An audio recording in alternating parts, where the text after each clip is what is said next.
ఉన్న నిబంధనలు తెలియజేస్తాయి.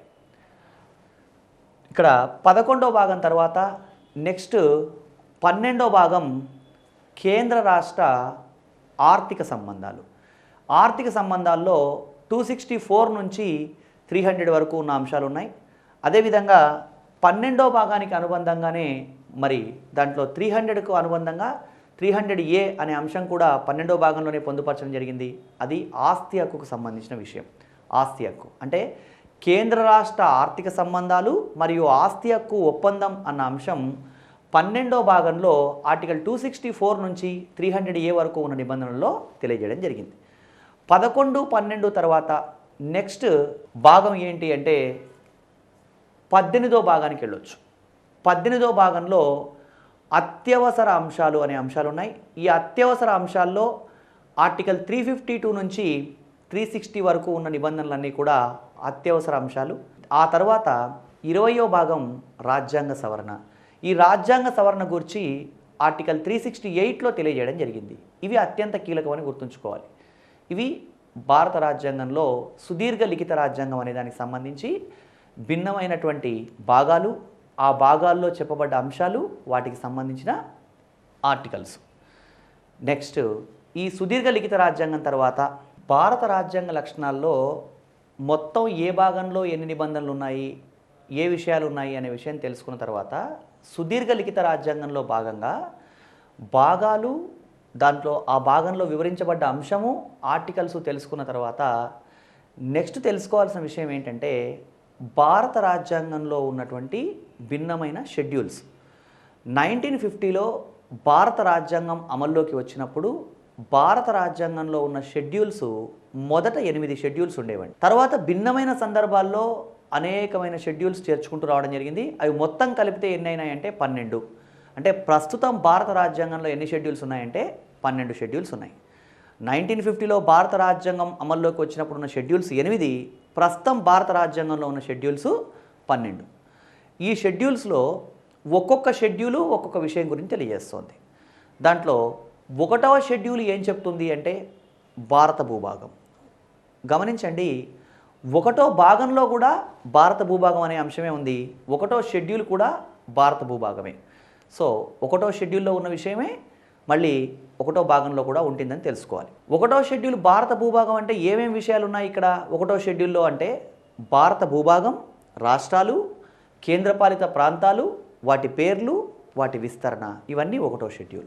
2వ షెడ్యూల్లో ఏం చెప్పడం జరిగింది అంటే వేతనాలు, భిన్నమైన రాజ్యాంగబద్ధ పదవులకు సంబంధించిన వేతనాల గురించి 2వ షెడ్యూల్లో చెప్పడం జరిగింది.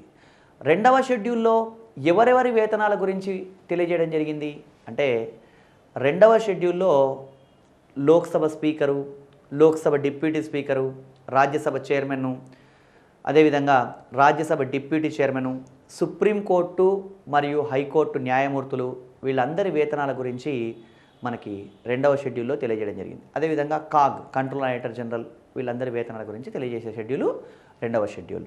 ఇక 3వ షెడ్యూల్ ఏం చెప్తోంది అంటే ప్రమాణ స్వీకారాలు. అంటే ఎవరు ఏమని ప్రమాణ స్వీకారం చేస్తారు అనే విషయం 3వ షెడ్యూల్లో చెప్పడం జరిగింది. 3వ షెడ్యూల్లో ఎవరెవరి ప్రమాణ స్వీకారాలు ఉన్నాయి అంటే రాష్ట్రపతి ప్రమాణ స్వీకారం, ఉపరాష్ట్రపతి ప్రమాణ స్వీకారం 3వ షెడ్యూల్లో లేదు అని గుర్తించాలండి. ఎందుకంటే ఎగ్జామినేషన్లో అడిగేటప్పుడు ప్రమాణ స్వీకారాల గురించి అడుగుతూ రాష్ట్రపతి ప్రమాణ స్వీకారాన్ని గురించి తెలియజేస్తున్న షెడ్యూల్ ఏది అని 3వ షెడ్యూల్ అని ఇవ్వచ్చు. ఇక్కడ రాష్ట్రపతి, ఉపరాష్ట్రపతి ప్రమాణ స్వీకారాలకు సంబంధించి నిబంధనలు ఉన్నాయి, కానీ ఇక్కడ 3వ షెడ్యూల్లో ఈ ప్రమాణ స్వీకారం లేదు. ఎవరి ప్రమాణ స్వీకారాలు ఉన్నాయి మరి అంటే లోక్సభ స్పీకరు, లోక్సభ డిప్యూటీ స్పీకర్లు, వాళ్ళు లోక్సభ స్పీకరు, డిప్యూటీ స్పీకర్లుగా ప్రమాణ స్వీకారం చేయరు, కానీ పార్లమెంట్ సభ్యులుగా ప్రమాణ స్వీకారం చేస్తారు. కాబట్టి ఎవరి ప్రమాణ స్వీకారాలు అంటే భిన్నమైన రాజ్యాంగబద్ధ పదవులకు సంబంధించిన ప్రమాణ స్వీకారాల గురించి మనకి 3వ షెడ్యూల్లో చెప్పడం జరిగింది. ఒక మాటలో చెప్పాలంటే 1వ షెడ్యూల్ భారత భూభాగం, 2వ షెడ్యూల్ వేతనాలు, 3వ షెడ్యూల్ ప్రమాణ స్వీకారాలు. 4వ షెడ్యూల్ ఏంటి అంటే రాజ్యసభలో సీట్ల కేటాయింపు. రాజ్యసభలో ఏ రాష్ట్రానికి ఎన్ని సీట్లు ఉన్నాయి అని తెలియజేసేది 4వ షెడ్యూల్. ఈ రాజ్యసభలో సీట్ల కేటాయింపు గమనించినట్టయితే భారతదేశంలో రాజ్యసభ స్థానాలు అనేవి ఆయా రాష్ట్రాల జనాభా ఆధారంగా నిర్ణయించడం జరిగింది. ఒక్కొక్క రాష్ట్రంలో కొన్ని సీట్లు వాళ్ళ జనాభా ఆధారంగా కేటాయించడం జరిగింది. ఫర్ ఎగ్జాంపుల్ ఉత్తరప్రదేశ్ రాష్ట్రాన్ని గమనించినట్టయితే ఆ రాష్ట్రానికి సంబంధించి రాజ్యసభలో 31 స్థానాలు ఉన్నాయి. అదే మణిపూర్, మిజోరాం ఇలాంటి చిన్న చిన్న రాష్ట్రాలకి ఒకే ఒక్క రాజ్యసభ స్థానం ఉంది. సో కాబట్టి ఆ రాష్ట్రాల జనాభా ఆధారంగా రాజ్యసభలో సీట్ల కేటాయింపు ఉంటుంది. కాబట్టి 4వ షెడ్యూల్ ఏంటి అంటే రాజ్యసభలో సీట్ల కేటాయింపు. 5వ షెడ్యూల్ ఏం చెప్తోంది అంటే షెడ్యూల్డ్ మరియు గిరిజన ప్రాంతాల పాలన.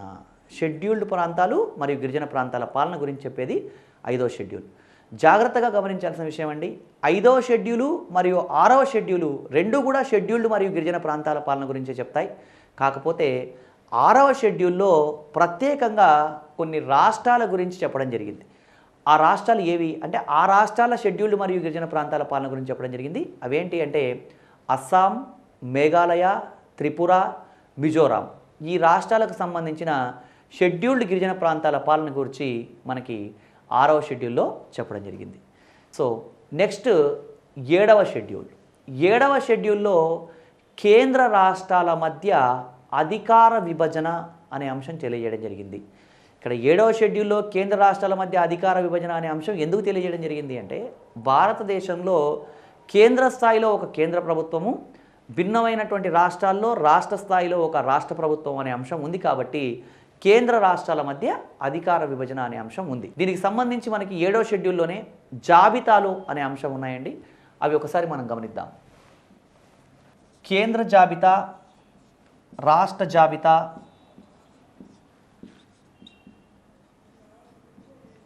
ఉమ్మడి జాబితా అని 3 జాబితాలు ఉన్నాయి.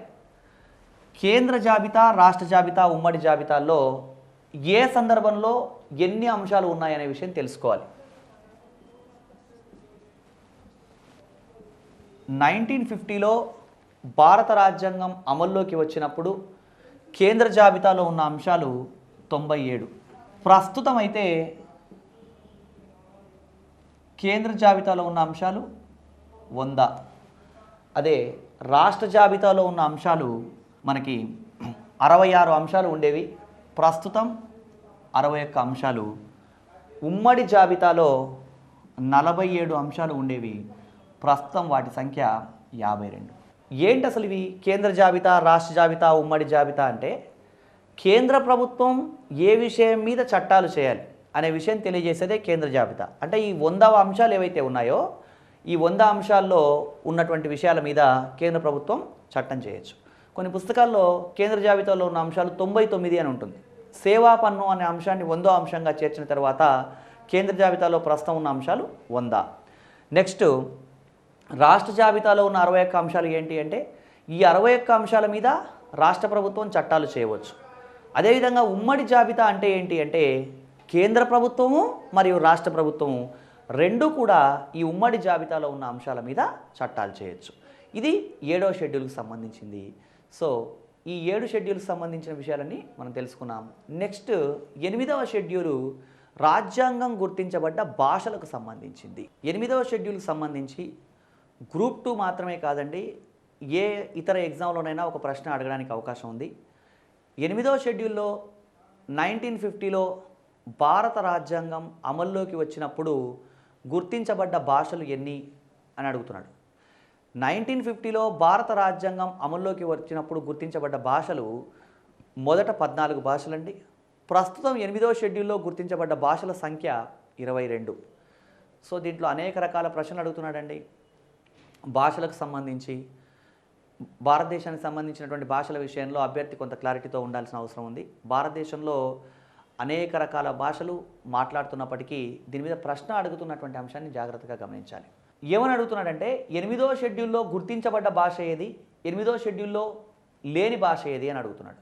కొన్ని వందల వేల భాషలు ఉన్నాయి. అంటే ఇన్ని భాషలు ఒక వ్యక్తి గుర్తుంచుకోలేడు. కాబట్టి ఎగ్జామ్లో ఏ ప్రశ్న వచ్చినా సమాధానం రాయాలి అంటే అభ్యర్థి ఏం చేయాలి అంటే 8వ షెడ్యూల్లో గుర్తించబడ్డ భాషలు మొత్తం తెలుసుకున్నట్టయితే, అంటే 22 భాషలు అభ్యర్థి గుర్తున్నట్టయితే 8వ షెడ్యూల్లో లేని భాష ఏది అని అడిగినప్పుడు చాలా సులభంగా ఆన్సర్ చేయగలడు. సో దానికి సంబంధించి ఈ భాషలన్నీ గుర్తుంచుకోవడం కోసం, సులభంగా గుర్తుంచుకునేందుకోసం ప్రయత్నం చేయాలి. 1950లో భారత రాజ్యాంగం అమల్లోకి వచ్చినప్పుడు గుర్తించబడ్డ భాషలు 14 అన్నాం. ఈ 14 భాషలు ఏవో మొదలు తెలుసుకుందాం. ఆ తెలుసుకునే క్రమంలో వాటిని సులభంగా గుర్తుంచుకోవడం కోసం ఒకదాంతో ఒకటి సంబంధం ఉన్నటువంటి భాషలన్నీ ఒక వరుస క్రమంలో రాసుకోవడం అభ్యర్థికి చాలా సులభంగా ఉంటుందండి. అవేంటి అంటే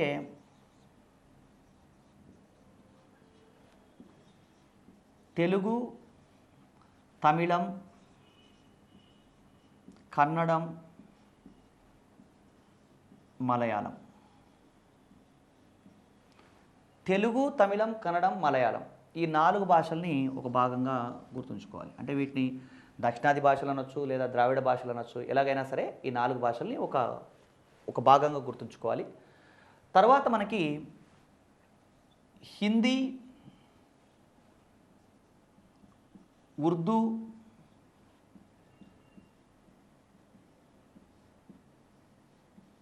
సంస్కృతం. హిందీ, ఉర్దూ, సంస్కృతం ఒక 3 భాషలు. అంటే 4 + 3 7 భాషలు అయినాయి. ఈ 7 భాషల తర్వాత నెక్స్ట్ అంటే మొత్తం 14 భాషల్లో 7 భాషల గురించి తెలుసుకున్నాం. మిగతా 7 భాషలు ఏంటి చూద్దాం. అవేంటి అంటే అస్సామీ, బెంగాలీ, గుజరాతీ, కాశ్మీరీ, పంజాబీ,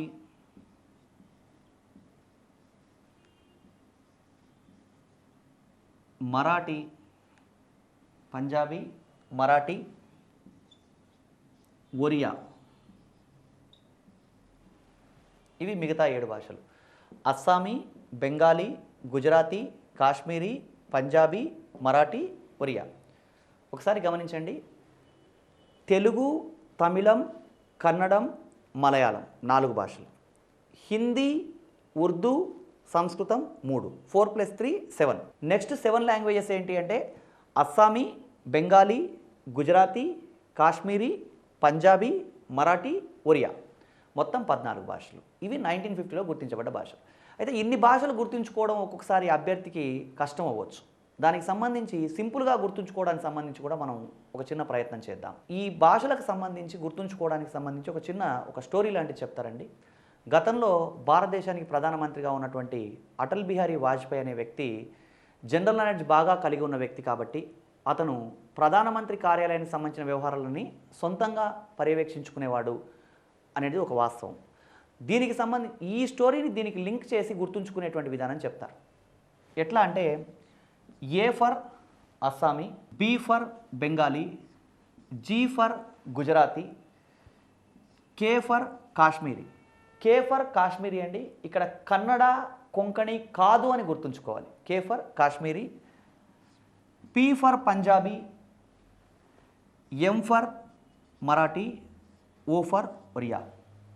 అంటే అభ్యర్థి 7 భాషల్ని తెలుగు, తమిళం, కన్నడం, మలయాళం గుర్తుంచుకున్నంత సులభంగా ఈ 7 భాషలు గుర్తుంచుకోలేడని భావించి ఇలా చెప్పడం జరిగింది. ఏబి అంటే అటల్ బిహారీ వాజ్పేయి, జీకే అంటే జనరల్ నాలెడ్జ్, పిఎంఓ అంటే ప్రైమ్ మినిస్టర్ ఆఫీస్, ప్రధానమంత్రి కార్యాలయం. So AB, GK, PMO. ఇక్కడ కే అనే దగ్గర అభ్యర్థి కన్ఫ్యూజ్ అవ్వచ్చు. అది కాశ్మీరీ, కన్నడ కానీ కొంకణి కానీ కాదని గుర్తుంచుకోవాలి. ఇవి 14 భాషలు.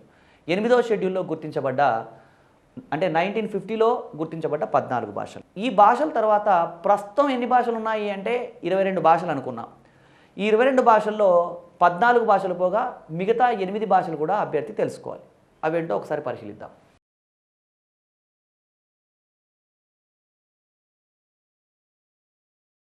ఆ మిగతా భాషలకు సంబంధించి గతంలో 1950లో భారత రాజ్యాంగం అమల్లోకి వచ్చినప్పుడు ఉన్న భాష ఏది, తర్వాత చేర్చబడ్డ భాష ఏది, ఇలాంటి ప్రశ్నలు మాత్రమే అడిగాడు.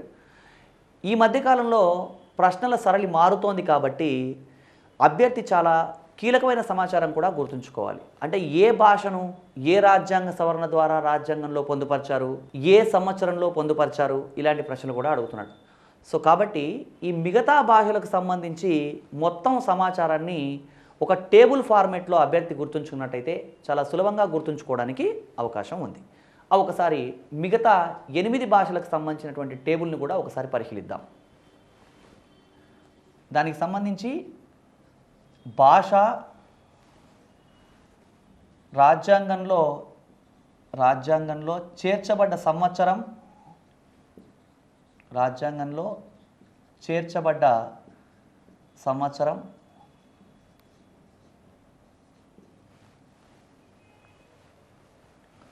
రాజ్యాంగ సవరణ,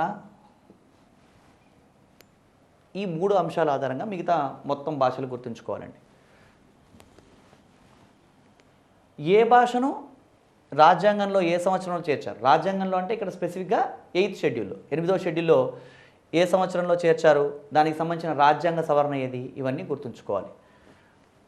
ఈ 14 భాషల తర్వాత నెక్స్ట్ 8వ షెడ్యూల్లో చేర్చబడ్డ భాష ఏది అంటే సింధీ భాష. సింధీ భాషను 1967 1967 సంవత్సరంలో చేర్చడం జరిగింది. ఏ రాజ్యాంగ సవరణ ద్వారా అంటే 21వ రాజ్యాంగ సవరణ. సింధీ భాషను 1967లో 21వ రాజ్యాంగ సవరణ ద్వారా రాజ్యాంగంలో పొందుపరిచారు. ఆ తర్వాత